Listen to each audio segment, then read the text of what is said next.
Welcome in folks, Tic Tactical here. Today we're going to talk through how I managed to get the whitetail great one without any stacking and also by hunting ethically.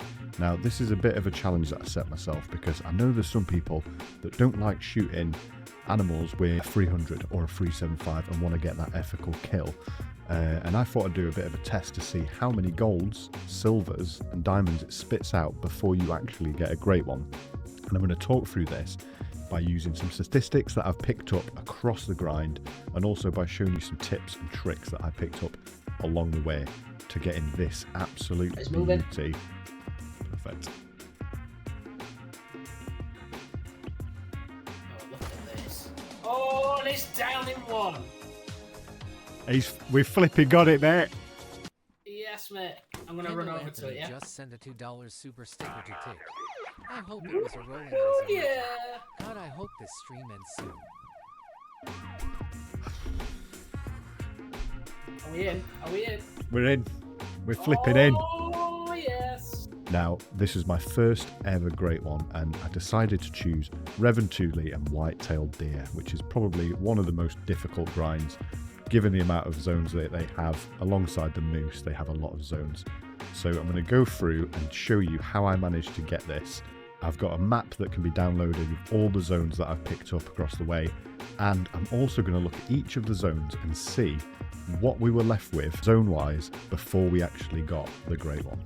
So let's get into it. So we're going to jump straight into Revontuli, and like I said, since the great one's been shot, we've not done anything on the map, so we want to see exactly what we were left with at the time that we spawned this great one. Obviously it's random. The way that the great one spawns can be absolutely random. It's a random number generator, but we're going to see what forced that great one to spawn and try and analyze it. We're going to look at some stats as well and see why it decided to spawn and when it decided to spawn. So I'm going to go straight over to where we actually shot this thing. And now this was one of my main zones over here. So it's right at the top right of the map. And I'm just going to go and show you what we were left with after we shot the great one. So we've got some deer in. We've got a 239 there. See if these deer are in as well. Let's see what we got. Okay, so we've got one herd's come in and another herd's come in. I think this one here is still waiting to respawn.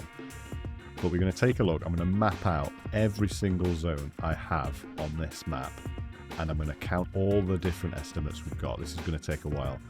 And I'm going to get back to you and show you exactly what we had on the map at the time we shot the great one.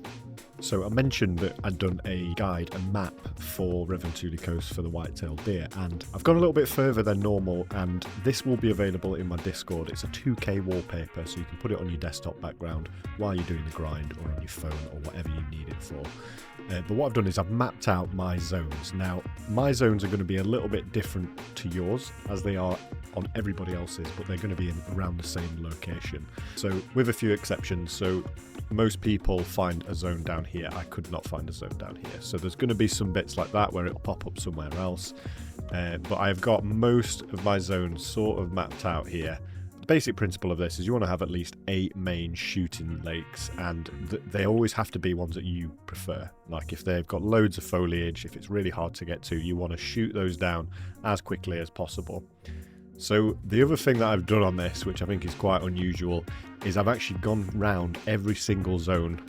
This took a long time, and worked out all the average weightings for each zone. So as you can see, top right here, this is actually where I got my great one. So it landed in this zone here, which has an average of 1.5 class and 71 kilogram weight. So what I've done is the top number is going to be the class average and the bottom number is going to be the weight average.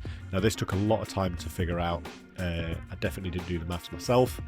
Did ChatGPT for a lot of this stuff.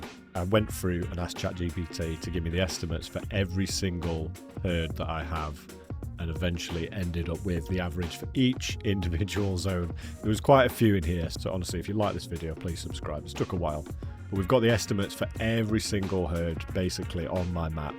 So after mapping out all the different animals I've got on my entire Revontuli Coast map, this is the average estimate of what we are left with. So based on what I've managed to count and estimate, we have about 3 level 3s on the map, 74 class 2s and 308 class 1s, which obviously includes your female deer, which you do not want to shoot on a grind, but it's just to calculate the average estimate per zone. And as you can see, obviously there's still a huge population of class 1s, but the higher up that class 2 level gets, the higher the class level 3 get. Okay, so now we've got all our weightings and class ratings. I thought I'd just do a quick heat map so we can get a bit more of an understanding of the key areas on this map. Red being the biggest weight, green being the lowest, and then orange somewhere in between. So obviously, as you can see, the way that I've set up is focusing on those red areas here, you know, here. These are going to sort of decide your main shooting lakes. You're probably not going to go, right, I'm going to estimate all the weightings and count all the weightings, but you just want to pick out your key high level lakes, down where they are, and then start shooting down anything that's in this green area until you've got at least ones there. And then that is the way that you're going to set up your grind. And it's not going to be possible to do this all by going around and shooting, but it's quite an analytical way of looking at it, and that's how I like to look at these grinds. They're quite analytical. You need to focus on the numbers of what you're pulling through. But once you've got this, you'll understand, right, where's my rotation going to be? Where can I start rotating around this map? And then you can say, right, I'm going to start here. I would honestly strongly advise keeping a little bit of a record, even if it's in Microsoft Paint, of all the zones that you've got and where they change and stuff like that. You don't have to do this if you're not that interested in doing it, but you know, let's say you shoot down a zone, you've got one zone missing, you need to find that zone again. It's probably going to be around this lake somewhere, so you might just have to look for it. But this is the way that I like to look at it, quite analytical and understanding where everything lands on that map at any given time. Have a look at this and see if there's a correlation between the point the Great One spawned. Was there a difference on the map that made it spawn, or is it just complete luck and it's down to random number generator? But like I said in the first part of the video, I didn't do any stacking on here. A lot of these I was streaming, so I wanted to make sure that my audience got to see diamonds getting shot, because I get excited about diamonds, so do they. So we wanted to get all the diamonds shot, so no stacking on here. So yeah, this is the first zone that we did. And you're going to see this like red boundary here, this like red glow. This is one of my main zones. You want to have like between 8 and 10 main shooting zones. These are going to be the zones that you want to bring your big animals into. So at the minute, as it stands, we've got about 8 main shooting zones, and these have actually fluctuated quite a bit. In fact, I would say this zone down here has actually probably become one of my main shooting zones as well. So it's just about how it changes. But as you can see on the map, let me just try and find this is one of the good zones.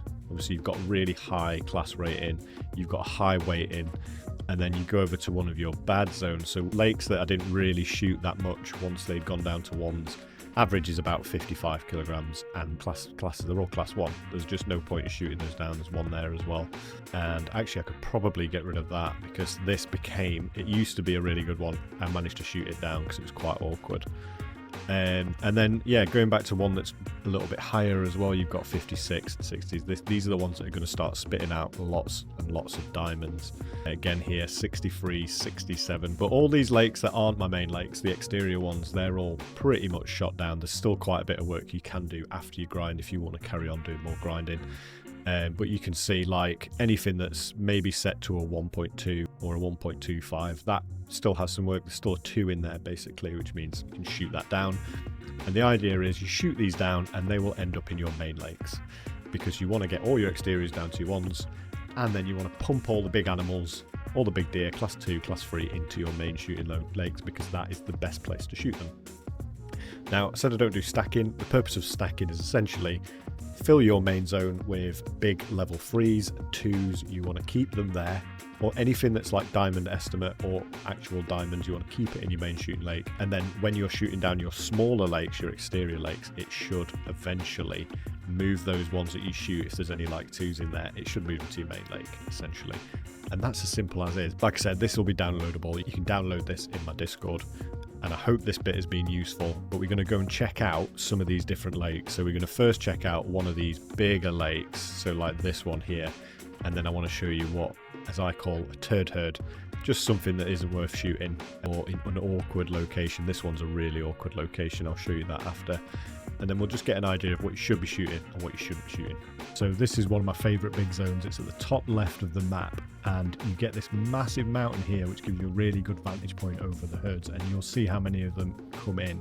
It is literally ridiculous. You get loads over on that side, normally one over there, which they haven't come in yet, and then one right in front of us, just here.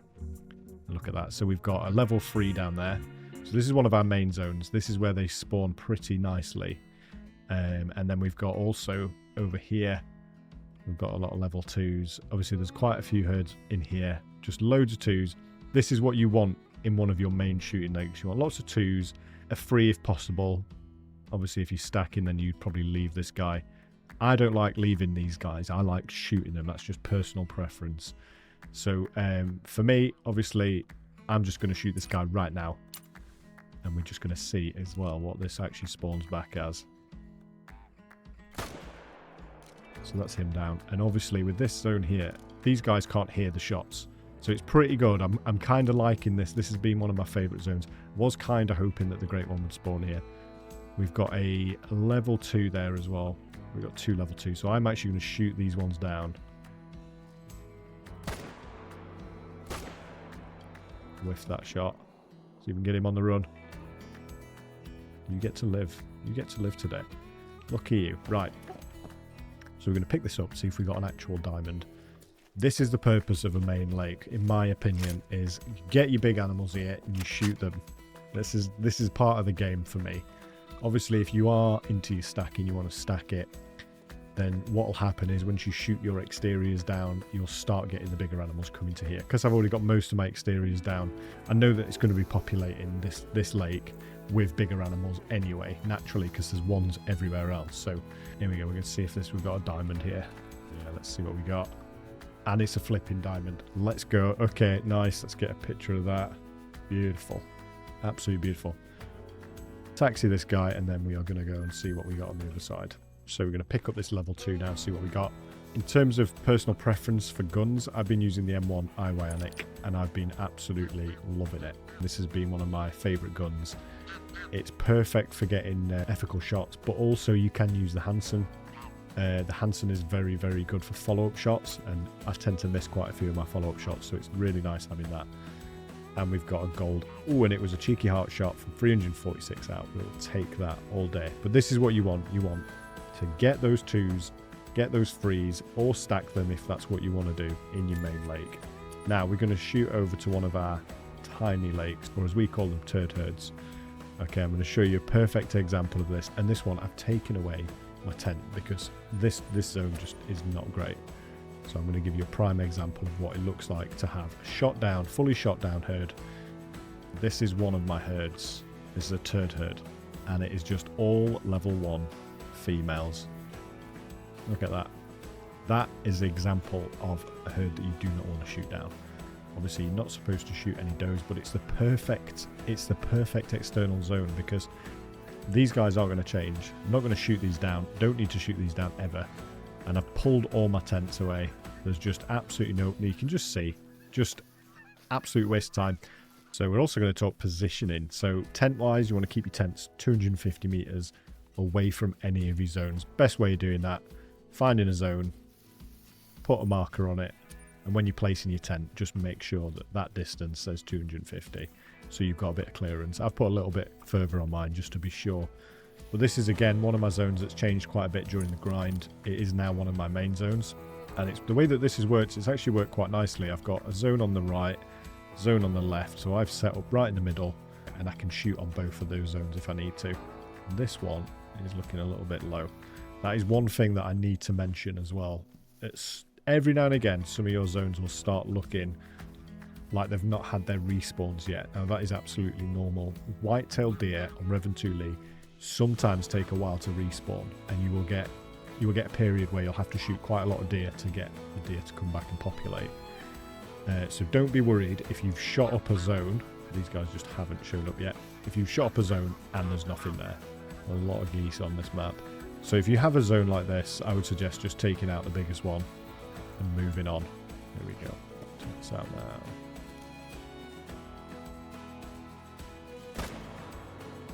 We'll pick him up.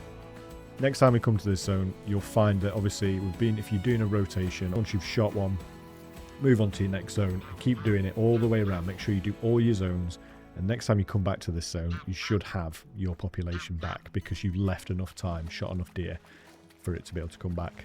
There we go. Okay, 175. Silvers are fine to shoot. I haven't had an issue shooting silvers. But the next thing I'd do is I'd go like down here, there, and then just rotate all the way around By the time you've done all these zones here, you should make your way all the way back. And when you're back here, you've cleared all that pressure and you'll be able to have bigger deer, hopefully, in that zone. So just going through some of my setups here then, so you can try and either replicate or do your own thing. I have 3 zones here, and I like to set up on them from the opposite side. That way you've got about 150 meters to be able to get them shot. You can also set up a collection tent on the other side if you want. I don't mind walking. I'm quite a slow hunter, so I don't really mind that. And then here, 250 away from the zone, and then you've got one about 150. I like to take my shots at 150 because it's just guaranteed. Blinds are quite useful. Now I found blinds quite useful in this just because it's quite easy to be able to go over there and get shot. This is one of the zones I'm currently shooting down actually, and I just want to give you an example of what a zone looks like that's maybe an exterior zone that you need to shoot down a little bit. You've got a few sneaky twos in it, so I just want to make sure this is shot down now. So when placing tents, you should always try and place a tent away from the wind as well, so when you run out of it, you're already not casting your smell in their direction. Basically, it makes stuff a lot easier once you've got all that figured out. So here we go, here's a good example. So this was one of our exterior zones, but as you can see, we've got 2 level 2s in here. Now we want to try and shoot these out of this zone so they go into one of our non-main shooter zones.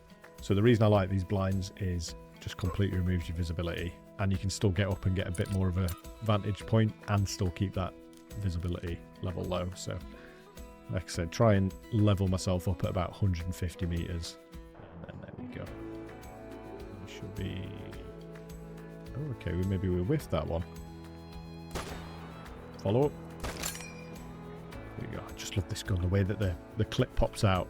So in terms of things to do and not to do, don't shoot more than 2 bucks in one herd, and definitely don't shoot anything twice if you haven't got a hunting structure, because you'll just kill your zone and then you'll have to spend loads of time finding it. That is not good. That will kill your grind. So just make sure you're in a hunting structure. Make sure you shoot 2 bucks if you can per herd. Got a moose there. Obviously the difference for me is I'm shooting ethically. It's just how I prefer to do it. This one that I'm chasing now, it has taken longer because I have to, if I miss a shot slightly with a polymer tip, 30-06, I have to chase them, and that's fine. I don't mind doing that because I prefer to hunt that way. That's just how I prefer it. So I know it's slower. If you do not care for ethical hunting, you want to shoot with your 300, 375, go for it. Elephant gun, go for it if you want. But for me, it just feels a bit more realistic, but it does slow down your grind. Dave's found him. Good boy, Dave. Good boy. Okay, so that was a 208. Yeah, just a little bit too high with that. I think I was zoned in 150 and he was about 100 out, so maybe it went a little bit high. But we'll take that. So that's a good example of a zone that I'm shooting down. And then another example of an awkward zone, I would say this one for sure. Okay, so the reason this one's quite awkward is because you're high up and you're kind of on top of this zone, and they come in at a really awkward time. Every time I come here, I'm like, they're not here. So this one I wanted to shoot down quite badly, and there's a lot of trees. You'll see when I get down here. There's quite a lot of trees here as well. There we go. So we've got a low one there, but at one point this was popping, and it's just so hard to see. They always sort of hang about in these brushes. And the reason I don't like this one is because it was hiding a diamond at one point, and we got that shot down to 1s, and we just keep it at 1s as long as they're like lower than 180 trophy rating estimate. I know that they ain't worth shooting with the antennae rack, just not worth it. I think there's only a few in here as well, but that's a prime example of somewhere that is quite awkward to shoot. Also, they float a lot, and I've had to do quite a bit of parkour to try and get these. Do you know what I mean? You don't want to be doing that. So just worth noting, if you've got a zone like that, just try and shoot it down as quickly as possible. So another good location for me, this was one of my main zones, but also I find this quite awkward to set up on. The lake itself is about 200, 300 meters wide. So obviously you're already going to be taking shots longer than at the range of the weapon. So you're going to have to estimate and sort of compensate for that. But being as it's one of my main shooting lakes, I don't mind taking them longer shots. There's probably a better way of setting up on this, but I think for me this was just perfect. There's a turd herd, so that is a standard. That's always there. Just an all doe herd. You do get the longer you get into your grind, the more familiar that you get with your herds. It's surprising how easy you start remembering stuff. And then we've got, this is one of our main ones, so we've got a lot of 2s in there. There we go, we've got 2, 3, 5. So this is just be perfect. Like, you're wanting to go to your main zones after your experience, shoot some big bucks. That's going to be a place. I've also got another herd here that always has big 2s in it. 190 there, 196 and 206. So always worth on your main zones. Just keep checking back at them. You're gonna have big deer in here, so it's just worth getting them shot down. Like I say, the distance on this, it's not the best distance for a shot. Sometimes you've just got to sacrifice for the perfect shot. There we go, 300 meters. It's not ideal. So let's talk callers then. So I carry with me the deer grunt caller. Now, the attraction strength on this isn't great at all. You will have to use it quite a few times to get their attention, but it's got a range of 250, which is really good. Now, this one will call them in all the time. Buck Snortwings caller will call them in all the time, but its actual range is a bit less. It's got 200 range, so just worth noting that this is what I carry with me. Can we just take a moment to appreciate, not you, Dave, I do love you, mate, but how beautiful this map is.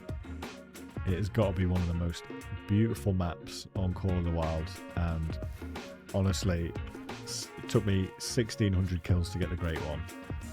Never got sick of the map. Every lake is like a Windows XP wallpaper. Fantastic. So I would highly recommend this map. In terms of finding zones as well, guys, come to the actual lakes at about 12 o'clock, maybe a little bit later. That way you're going to catch deer. They kind of linger around the lakes a little bit later than 12. If you try and catch them from afar, you'll be able to see the deer and you'll be able to spot that need zone.